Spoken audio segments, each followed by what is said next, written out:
बिस्मिल्लाहिर्रहमानिर्रहीम। अस्सलाम वालेकुम नाज़रीन, आप यूट्यूब चैनल देख रहे हैं। मैं इमरान खान हूँ। सबसे पहले तो एक चीज़ मैं बता दूँ, बहुत सारे लोग सवाल पूछ रहे थे। मैं ट्रैवल कर रहा था पाकिस्तान से ऑस्ट्रेलिया। मैं कुछ फैक्ट्स आपके सामने रख देता हूँ और ये बड़े इंटरेस्टिंग हैं। मैंने गुज़िश्ता माह भी एक दिन के लिए ट्रैवल किया था, क्योंकि मुझे कुछ लोगों से मिलना था और उन्होंने ये कहा था कि वो पाकिस्तान में घर बना कर देना चाहते हैं गरीबों को, और हम चाह रहे हैं कि आपसे मुलाकात हो जाए। तो क्योंकि वो लोग इकट्ठे थे, मैं उनसे मिलने के लिए यूएई गया था एक दिन के लिए। बड़ी खप पड़ गई थी पीछे से, बड़े लोगों ने रोला डाल दिया था, लेकिन मैं एक दिन के बाद वापस आ गया इसी तरह। और मुझे वापस आने से बहुत ज़्यादा रोका गया, मुझे धमकाया गया, मेरे लोगों को धमकाया गया कि इसको बोलो पाकिस्तान वापस ना आए, ये कर देंगे वो कर देंगे। एयरपोर्ट तक लोगों ने आकर मुझे रोका, लेकिन मैं पाकिस्तान वापस आ गया। अब थोड़े दिन पहले मेरा एक वीज़ा रुकवाया गया। मुझे बहुत अजीब लगा कि ये कैसे हो सकता है। इवन जब वहाँ बात की तो उन्होंने कोई इन्फॉर्मेशन देने से इनकार कर दिया। फिर एक और जगह से इसी किस्म की एक्टिविटी हुई और फिर मेरा एक वीज़ा मेरे पास मौजूद था। 28 सितंबर को मुझे जो ऑस्ट्रेलिया की कम्युनिटी है उन्होंने रब्ता किया अगस्त में। उन्होंने कहा जी हम चाहते हैं कि आप ऑस्ट्रेलिया आएँ और हमारे यहाँ पे कोई तकरीब होती है सालाना, उसके अंदर आप शिरकत करें। जुलाई अगस्त में उन्होंने रब्ता किया था। मैंने कहा जी मैं आ जाऊँगा अगर मेरे पास वक्त हुआ तो। अगर पाकिस्तान के अंदर कोई पॉलिटिकल एक्टिविटीज़ ऐसी ना हुई या माहौल ठीक हुआ तो मैं फिर ऑस्ट्रेलिया आपके पास आ जाऊँगा। मैं इससे पहले भी कुछ जगहों पे ट्रैवल करता रहा हूँ और मेरी ट्रैवलिंग का शौक़ भी है। अब हुआ ये कि उन लोगों ने मुझे 28 सितंबर को मेरा वीज़ा अप्लाई हुआ और 11 अक्टूबर को मुझे वीज़ा मिल गया। 11 अक्टूबर से लेकर मेरा वीज़ा ये वैलिड था मार्च के मिड तक, यानी मैं किसी भी वक्त जा सकता था और मेरे पास मल्टीपल एंट्रीज़ की ऑप्शन मौजूद थी कि मैं जाऊँ वापस आऊँ, जाऊँ वापस आऊँ, इस तरह था। तो ये लोग मुझे रब्ता करते रहे अक्टूबर में। मैंने कहा जी मैं नहीं आ सकता क्योंकि सैलाब मुतासरीन के लिए हम घर बना रहे हैं और उस पर मसरूफ़ हैं। उसके बाद नवंबर में रब्ता किया, बार बार कहते रहे मेरी टीम को भी कि आप लोग आ जाएं। तो हमने बताया कि जी हम अभी भी नहीं आ सकते। और उसके बाद फिर जब ये जनरल कमर जावेद बाजवा साहब की रिटायरमेंट का इशू था तो मैंने कहा मैं बिल्कुल नहीं जा सकूँगा अभी ऑस्ट्रेलिया, और मैं ये जब रिटायरमेंट हो जाएगी तो इसके बाद फिर मैं पाकिस्तान से ट्रैवल करूँगा। तब तक मुझे लगता है मुझे यहाँ रुक कर देखना चाहिए, चीज़ें बहुत तेज़ी से डेवलप हो रही हैं और उनको रिपोर्ट करना होता है, लोगों को बताना होता है। तो यहाँ पे फर्स्ट हैंड इन्फॉर्मेशन आपको अच्छी मिलती है। जब आप बाहर चले जाते हैं तो आपकी एक्टिविटीज़ और होती हैं, और जब आपका दिमाग अंगेज रहे बहुत सारे मामलात में तो फिर आप प्रॉपर काम नहीं कर सकते। तो मुझे उन्होंने कहा कि ठीक है। उसके बाद जैसे ही ये ख़त्म हुआ तो दिसंबर आ गया। अब नवंबर में इन्होंने कहा कि हम आपकी एक डोनर कॉन्फ्रेंस भी करवा देते हैं, यानी वहाँ पे कुछ एनजीओज़ हैं ऑस्ट्रेलिया में, वो आपके साथ काम करना चाहती हैं। हम उन एनजीओज़ को कहते हैं, वो 2 प्रोग्राम रख लेती हैं आपके लिए ओवरसीज़ पाकिस्तानियों के। आप वहाँ पे जाएंगे, ओवरसीज़ पाकिस्तानी उन एनजीओज़ को डोनेशंस देंगे और वो एनजीओज़ आपके साथ मिलकर हज़ारों मकानात पाकिस्तान के अंदर बनाएंगी सैलाब मुतासरीन के लिए। ये एक बड़ी अच्छी और पॉजिटिव चीज़ थी और मैंने उनके साथ इसको तय कर लिया कि ठीक है मैं आऊँगा। 5 प्रोग्राम उन्होंने मेरे रखवाए हुए थे और 5 वेन्यूज़ उन्होंने डिसाइड कर लिए थे। और हमें ट्रैवल करना था आज सुबह लाहौर एयरपोर्ट से। मैं और मेरी टीम के लोग हम लोग वहाँ एयरपोर्ट पहुँच गए और मेरे अकेले का वीज़ा जो है वो कैंसिल हो गया था। और वो वीज़ा बाद में कैंसिल हुआ, यानी पहले वीज़ा मुझे इशू किया गया, मेरा वीज़ा ग्रांटेड था, मौजूद था, वीज़ा लगा हुआ था, मैं पिछले 2 महीने में किसी भी वक्त ट्रैवल कर सकता था। लेकिन अब अचानक जो है वो वीज़ा कैंसिल कर दिया गया। अच्छा, उसकी कोई वजह नहीं बताएगी, ना मुझे ईमेल किया गया, ना मेरे जो होस्ट हैं उनको ईमेल किया गया, ना जो लोग बीच में लॉयर्स थे उनको भी ईमेल नहीं किया गया। तो वीज़ा ऑफिसर से बात की तो वो ये बताने में नाकाम रही कि मेरा वीज़ा क्यों कैंसिल किया गया। सिडनी में ऑस्ट्रेलिया में बात की तो वो भी ये बताने में नाकाम रहे कि वीज़ा क्यों कैंसिल किया गया। उनको ईमेल किया है, उसके ऊपर अब शायद वो जवाब देंगे। ये मेरे पास 3 मरतबा हो चुका है मेरे साथ इस किस्म का, और ये एक मरतबा तो मैंने ट्रैवल किया ना तो इस किस्म का मामला हो गया। इससे पहले 2 मरतबा और भी ये वाक़या हो चुका है और बड़े मशकूक और अजीबोगरीब हालात हैं। वहाँ पे ऑस्ट्रेलियन कम्युनिटी ने कहा जी हम जाके वहाँ पे जो इमिग्रेशन ऑफिस है उसके सामने एहतजाज करेंगे और हम ये करेंगे वो करेंगे। तो मैंने कहा जी वो आपकी ऑप्शन है, मैं तो पाकिस्तान से ट्रैवल नहीं कर सकता। तो अब ये तो ऑस्ट्रेलियन गवर्नमेंट का मामला है और आप जाने और वो जाने। तो उन्होंने वहाँ रब्ता किया और उनकी गालिबन को मुलाकात हो रही है वहाँ के जो इमिग्रेशन मिनिस्टर है उनसे। उन्होंने कोई टाइम लिया हुआ, उनसे मिलकर उनसे पूछेंगे कि वजह बताएं कि ये वीज़ा कैंसिल कैसे हुआ बगैर आगाह किए। ये अजीब मामला जो मेरे साथ हुआ है। मैंने जब ऑस्ट्रेलिया के दोस्तों से पूछा कि क्या ऐसा होता है, उन्होंने कहा जी नॉर्मली ऐसा होता नहीं है, ये तो कुछ दहशतगर्दी का मामला है, कोई बड़ा खौफनाक इस तरह की चीज़ हो तो लगा हुआ वीज़ा यूँ कैंसिल हो सकता है, अदरवाइज ऐसा होता नहीं है। तो मैंने उनसे पूछा फिर हुआ कैसे। उन्होंने कहा जी ये बहुत सिमिलर है उस केस के। मेरे दोस्तों ने मुझे बताया जो लोग ऑस्ट्रेलिया में मौजूद हैं, जो अरशद शरीफ के साथ हुआ यूएई में, जैसे उनका वीज़ा वहाँ से उनको निकाला गया और उसके बाद जब वो अप्लाई करते रहे तो उनको वीज़ा मिल नहीं रहा था। हालांकि यूएई का वीज़ा फ़ौरन किसी को भी मिल जाता है, कोई भी वीज़ा अप्लाई करे विजिट वीज़ा, उसको यूएई का वीज़ा मिल जाता है। सिर्फ आप रिजर्वेशन करें, वो भी ना करें बाद का, तो आपको वीज़ा यूएई का जल्दी से मिल जाता है। लेकिन वीज़ा मिल नहीं रहा था। अरशद भाई बार बार अप्लाई कर रहे थे। उन्होंने कहा ये बिल्कुल उससे मिलता जुलता केस है। उसके बाद होता क्या है, मैं वहाँ से बाहर आता हूँ और किसी किस्म का कोई शोर नहीं मचता, इसलिए कि मैं तो टिकट काउंटर तक गया था, मैं आगे तो गया ही नहीं था। मैं आपको क्लियरली बता दूं, और ये मैं पहले भी कह गया हूं कि ये चौधरी फैमिली जो है, ये पाकिस्तान तहरीक इंसाफ का इखलाक देखकर फैसला नहीं करेगी, ये अपना मफाद देखकर फैसला करेगी। ये जब इमरान खान के हक में फैसला करेंगे अपने मफाद के अंदर और एस्टेब्लिशमेंट की इजाजत से, तो ये एहसान चढ़ाएंगे। वरना इनकी एहसान फरामोशी का तो सबको पता है, ये कर देते हैं एहसान फरामोशी 1 मिनट के अंदर। मेरी इंफॉर्मेशन के मुताबिक आसिफ अली जरदारी एक्टिव है, और ये मैं सीरियसली आपको बता रहा हूं कि मेरे सोर्स ने मुझे बाकायदा ये इंफॉर्मेशन दी है। मैं क्लियरली आपको बता देता हूं कि आसिफ अली जरदारी एक्टिव है। नवाज शरीफ साहब ने इनकार किया कि परवेज इलाही को वज़ीर आला पंजाब बनाने का मतलब है कि पंजाब में PMLN की रही सही इज्जत भी खत्म हो जाए।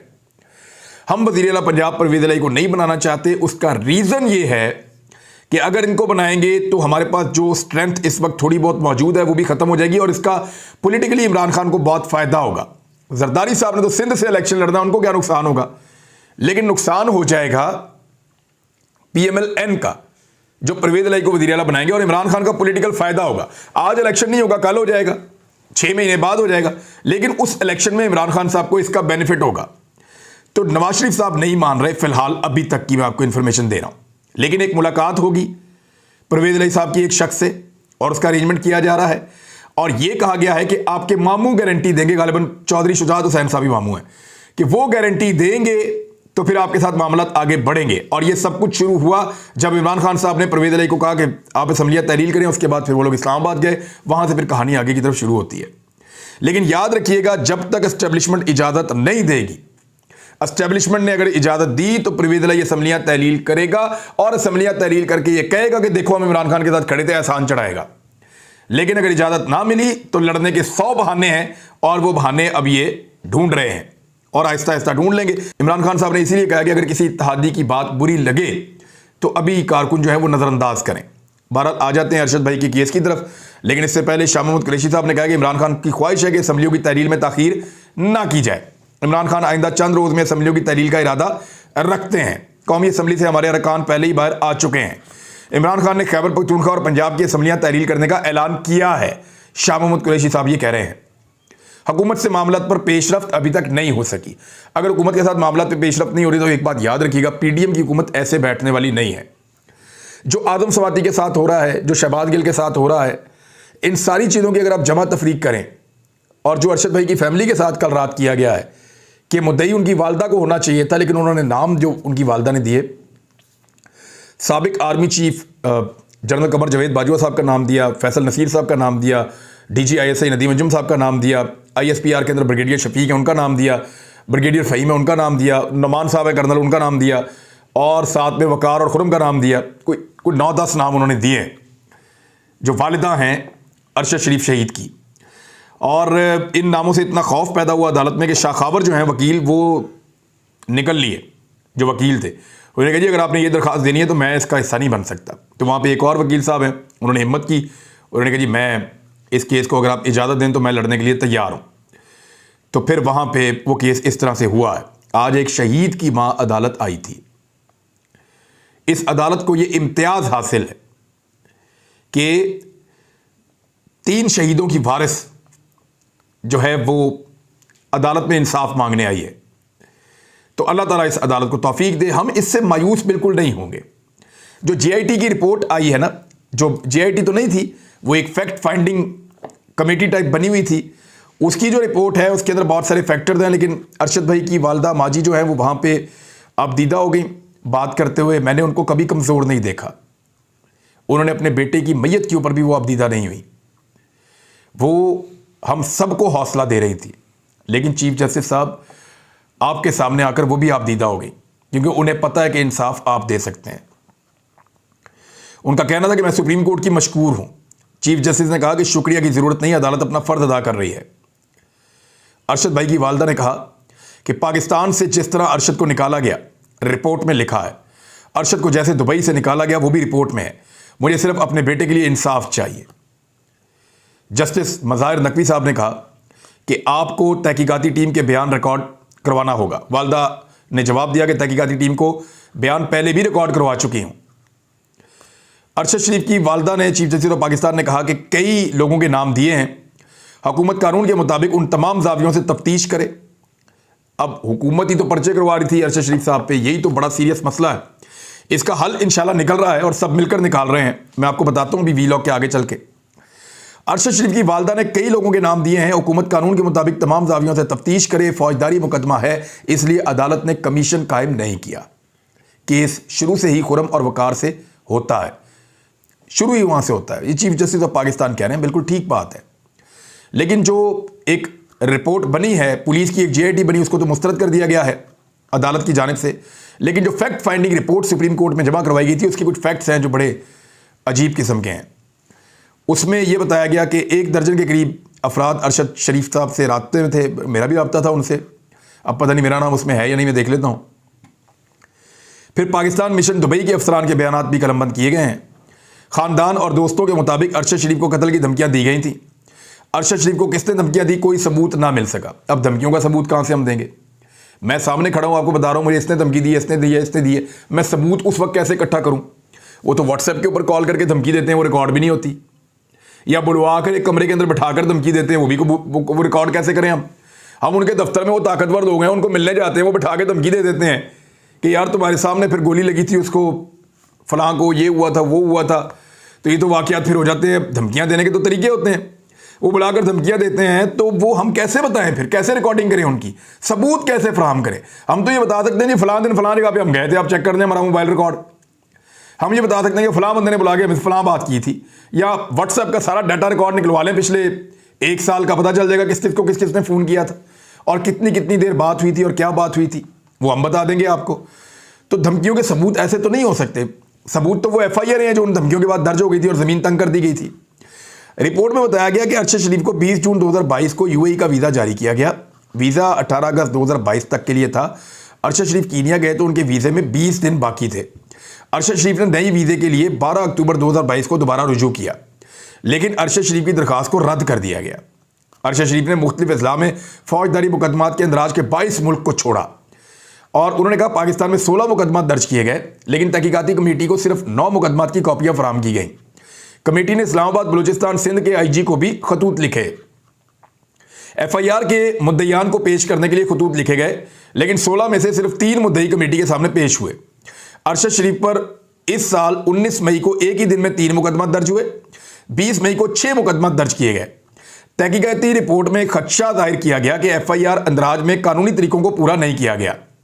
यानी ये भी कुछ जगहों पे लिखा हुआ है और वो पढ़ रहे हैं, अभी तफसीलात सामने आ जाएंगी, हम आपको बताते जाएंगे। और ये कहा कि ISPR एक दूसरे घर की तरह था अरशद शरीफ का, मुझे पता उनका बहुत अच्छा ताल्लुक था माजी में, और अरशद शरीफ ब्रिगेडियर शफीक के करीब थे। हुकूमत की तब्दीली के बाद अरशद शरीफ ब्रिगेडियर शफीक से इख्तलाफात हो गए।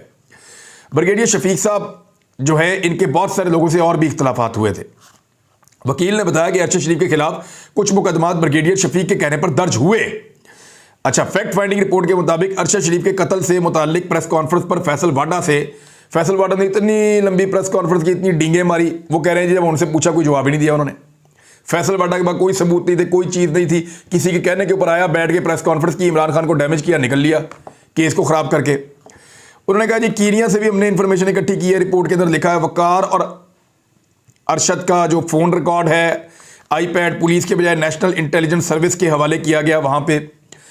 फिर उन्होंने कहा वकार के कीनिया और आलमी एजेंसियों के साथ रवाबित ज़ाहिर हैं और मजीद ये कि गैर मुल्की किरदार मुलव्वस हो सकते हैं। अरशद के साथ ड्राइविंग सीट पर मौजूद खुरम के बयानात के अंदर भी कुछ तजाद उन्होंने कहा जी पाया जाता है और उस पर यकीन नहीं किया जा सकता। फिर गोलियां लगने के मामले के ऊपर भी सवालात उठाए गए हैं, लेकिन तशद्दुद वाला मामला जो हमारे कुछ दोस्तों ने कहा कि जी तशद्दुद हुआ अरशद भाई के ऊपर, उसको बिल्कुल ये रिपोर्ट तस्लीम नहीं करती कि जी तशद्दुद हुआ है। वो खौफ फैलाने की एक कोशिश थी हमारे अपने दोस्तों की जानिब से, लेकिन बहुत ही काबिल मुज़म्मत और मुझे लगता है कि वो नहीं होना चाहिए था। इसके बाद जी अहमद नूरानी ने कहा है जी कि कुछ चीज़ें जो हैं वो रिपोर्ट के अंदर से नहीं बताएगी, जो ऐसी चीज़ें रिपोर्ट में मौजूद हैं जो मीडिया रिपोर्ट नहीं कर रहा पाकिस्तान का। वो ये कह रहे हैं कि इसमें लिखा है कि Waqar Ahmed ISI sector commander Islamabad के साथ पाकिस्तान में राब्ते में थे और बहुत सारी चीज़ें उनसे पूछ कर की जा रही थी। रिपोर्ट में इंकशाफ किया गया कि जब वकार अहमद से इस बिल्डिंग जिसमें अरशद शरीफ रहते थे उसकी CCTV फुटेज मांगी गई तो उन्होंने कहा कि वो इस्लामाबाद सेक्टर कमांडर से पूछ कर देंगे ISI के। अरशद शरीफ के खिलाफ पाकिस्तान में मुकदमा दर्ज करवाने वाले लोग टीम के सामने पेश ही नहीं हुए, ये भी रिपोर्ट के अंदर लिखा है। अरशद शरीफ के खिलाफ कराची में दर्ज मुकदमे की FIR थाना मेमनगोट के SHO ने कटवाई थी और उनका ये कहना था कि उन्होंने ये काम अपने अफसरान के कहने के ऊपर किया। अच्छा, इसके अंदर जो मैंने वो पढ़ा है उसमें तारिक मतीन साहब ने भी इसको ट्वीट किया था और उसमें ऐसा लगता है कि वो ये कह रहे हैं कि उनको बुलवाया गया किसी जगह पे जहाँ एक एजेंसी के ऑफिसर्स भी बैठे हुए थे और उनको कहा गया ये मुकदमा दर्ज करना है। तो उन्होंने कहा जी ये जो सेडिशन का मुकदमा है ये रियासत की मुद्दत में दर्ज होता है, रियासत की परमिशन के बगैर दर्ज नहीं हो सकता। तो उन्हें कहा गया कि वो परमिशन बाद में हो जाएगी, आप फटाफट जो है वो जाके FIR दें। तो ये इस तरह की चीज़ें भी इसके अंदर शामिल हैं। और वकार अहमद के बारे में एक इन्फॉर्मेशन बड़ी अजीब है कि 18 दिसंबर 2017 को वो पाकिस्तान आए और उसके बाद से अब तक वापस ही नहीं गए। तो वो कौन से डॉक्यूमेंट पे पाकिस्तान से बाहर निकले, ये भी एक बड़ा सवाल है, उनको निकाला किसने। तो बहुत सारी चीज़ें मजीद वीलॉग्स के अंदर इन पे बात करते हैं, आपके साथ शेयर करते हैं इन्फॉर्मेशन। अब तक इतनी, अपना ख्याल रखिएगा, अपने इस चैनल का भी। अल्लाह हाफ़िज़।